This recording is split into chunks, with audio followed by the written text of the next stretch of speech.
સુરતના હીરા ઉદ્યોગપતિ અને રાજ્યસભા સાંસદ ગોવિંદ ધોળકિયાની SRK કંપનીના યંગ જનરેશનને જાનથી મારી નાખવાની ધમકી આપી ₹25 લાખની ખંડણી માંગનાર અંગે કતારગામ પોલીસ મથકે ફરિયાદ નોંધાતા પોલીસે ત્વરિત તપાસ હાથ ધરી ગણતરીની કલાકોમાં આરોપીને ઝડપી પાડ્યો હતો। સુરતમાં હીરા ઉદ્યોગ સાથે સંકળાયેલી SRK કંપની પાસે ₹25 લાખ રૂપિયાની ખંડણી માંગવાનો મામલો સામે આવતા પોલીસ દોડતી થઈ હતી। આરોપીએ કંપનીના યંગ જનરેશનને જાનથી મારી નાખવાની ધમકી આપી ₹25 લાખની માંગણી કરી હોવાનો ફરિયાદમાં ઉલ્લેખ કરાયો હતો। ઘટનાની જાણ થતાં કંપનીના સિક્યુરિટી કર્મચારીની ફરિયાદના આધારે કતારગામ પોલીસે તાત્કાલિક ગુનો દાખલ કરી તપાસનો ધમધમાટ શરૂ કર્યો।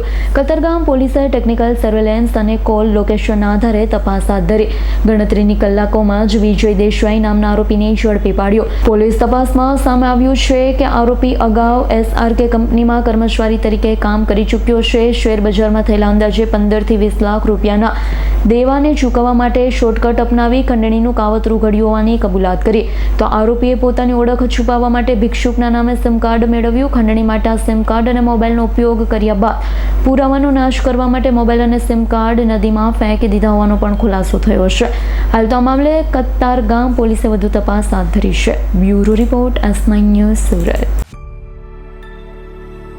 અમારી તમામ માહિતીથી અપડેટ રહેવા માટે જોડાયેલા રહો S9 ન્યૂઝ સાથે।